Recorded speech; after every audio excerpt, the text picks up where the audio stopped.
questions today. I like it. Go ahead. Sure. So Vice President Kamala Harris says that she is a past marijuana smoker. She said, quote, "It gives people joy, and we need more joy in this world." She is with a clear majority of the U.S. population in supporting marijuana legalization. According to polls, 2/3 of people do, including about half of Republicans. Yet last week, the Daily Beast reported that there were dozens of White House staffers who were either disciplined or terminated from their jobs for past marijuana use. You seem to confirm 5 terminations on Twitter. And my question is, why would President Biden allow this to happen, especially considering the White House staff were led to believe that pot use would not be disqualifying, and especially considering the Vice President is herself a former marijuana user? Well, let me first say that what we tried to do as an administration was work with the Security Service, who actually makes these determinations about suitability for serving in government. In the past, and I served in the Obama-Biden administration, the rules were actually far more stringent. So that isn't about anyone's personal point of view. It's about working through the process, the history, and modernizing it and taking steps to address the fact that marijuana is legal in a number of states across the country. It is still illegal federally, right? We know that. There were, as I noted, I think in our comment last week, 5 individuals who are no longer employed at the White House. A number of them, there were other security issues that were raised. And that's an unfortunate conclusion, of course. But what we tried to do is enable additional members of the team who would not have been able to continue serving in past administrations to continue serving by updating our policy in coordination with the Security Service. Follow up on that. Surely President Biden could, implement changes here unilaterally and just say that these people can come to work for him. Well, I think if marijuana was federally legal, that might be a different circumstance. But I don't think I have any more for this on you. On this for you. Go ahead. Do you have any more data on the number of people impacted other than the 5 people who were terminated? I don't have any more data for you other than to convey that there were a number of people who would not have been able to serve in past administrations, and because of our efforts to modernize and work with the Security Service, they're able to serve. Did you have another question? Yes, I did. Okay. This is as I set it up, a bit of a mystery, and I'm sure that you've inquired about this yourself. And, okay. Where's the cat? No, it's not that. Okay. So there was a report last year from the Senate Finance and Homeland Security Committees. It claimed that the wife of Moscow's former mayor paid a company associated with the president's son $3.5 million. There was no explanation for this alleged payments, and I'm wondering if you could tell us if that claim is accurate, and if so, what the $3.5 million was paid for. Not familiar with that claim. Doesn't sound like it's backed up by a lot of evidence. If you have evidence or specifics, happy to discuss it further. Committee's report. So you haven't asked about this, or? I'm not familiar with the report at all. Go ahead. Thank you, Jens. With the May 1st deadline looming, when do you expect to hear from the President about the timing on withdrawal from Afghanistan? It's a good question. As you may know, Secretary Blinken is currently in Brussels and talking with our NATO European partners. He did press avail, I believe it was yesterday, but let me reiterate a couple of the points he made, and then I'll get to your question. That our focus right now is for him to share some of our thinking with our vital NATO partners, consult with them, hear from them on where they see things going, where they want things to go.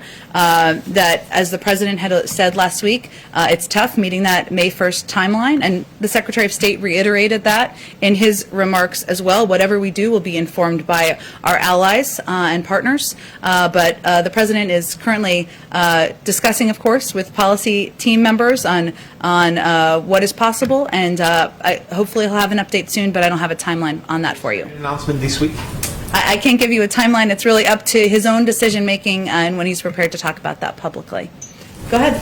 Thank you, Jen. I have a couple of foreign policy questions. I understand the administration has already supported COVAX, is working with the Quad to ramp up production, working out details with Mexico and Canada, but where is the President's position on the request by more than 55 countries, as well as some Democratic lawmakers, on making vaccine patent through the WHO, giving a waiver to that? Well, the top priority of the President's and of the United States is saving lives and ending the pandemic in the United States and, of course, around the world. That includes investing in COVAX, working with partners, as we announced with the Quad, to produce 1 billion vaccine doses to surge vaccine production and delivery. As part of rebuilding our alliances, we're exploring every avenue to coordinate with our global partners and are evaluating the efficacy of any measure by its true potential to save lives. So that's how we're looking at it through the prism. There are a number of steps, a number of ways we are engaged in addressing the global pandemic through the global international community, and we'll look at a range of options. But I don't have any update for you on the patent question. As a general principle, do you believe that protecting American innovation and intellectual property of pharmaceutical companies outweighing the benefit of moving faster towards a COVID-free world? Sure, I absolutely understand your question. What I'm conveying is we look at every option through the prism of whether it will save lives and how many lives it will save, and try to put our resources and efforts into those that we think will be most effective. Obviously part of that is through engagement with the WHO.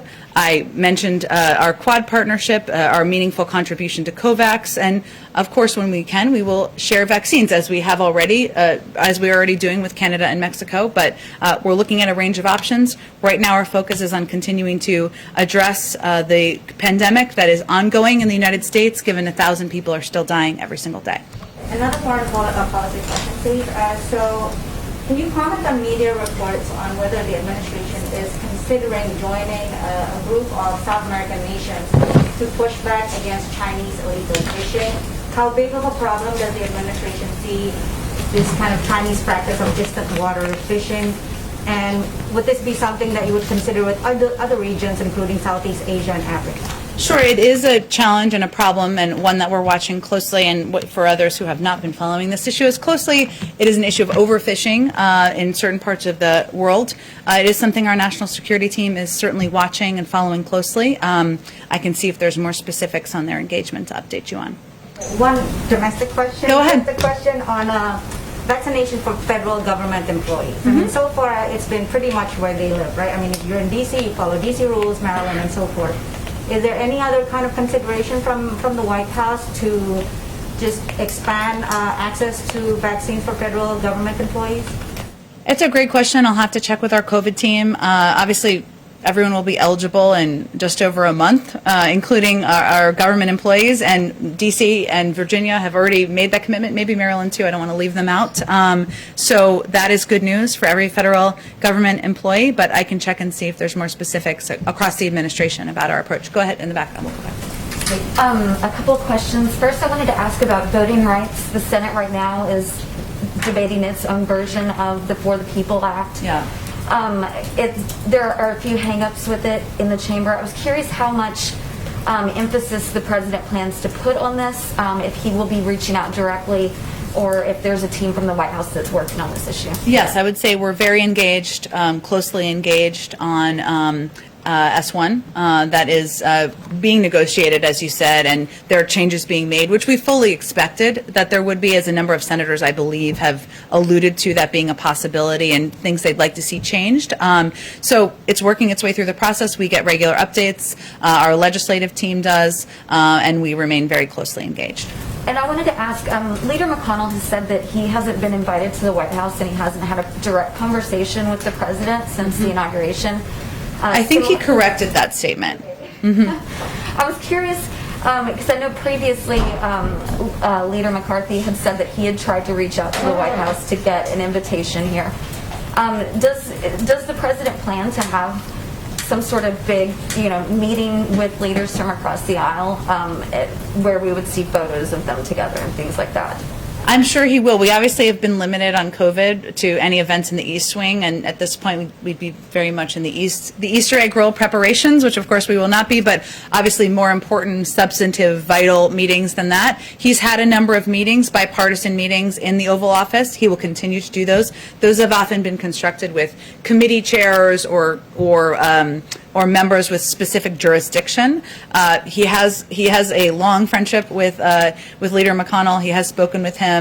He speaks with him regularly. We're obviously not going to read out all of those calls. I expect that will continue. I wanted to ask, we've been seeing a lot of images of spring breakers, especially in Florida, and I was curious how aware of that the president, if he's being updated on that regularly, and if he plans to make any sort of address or public appeal to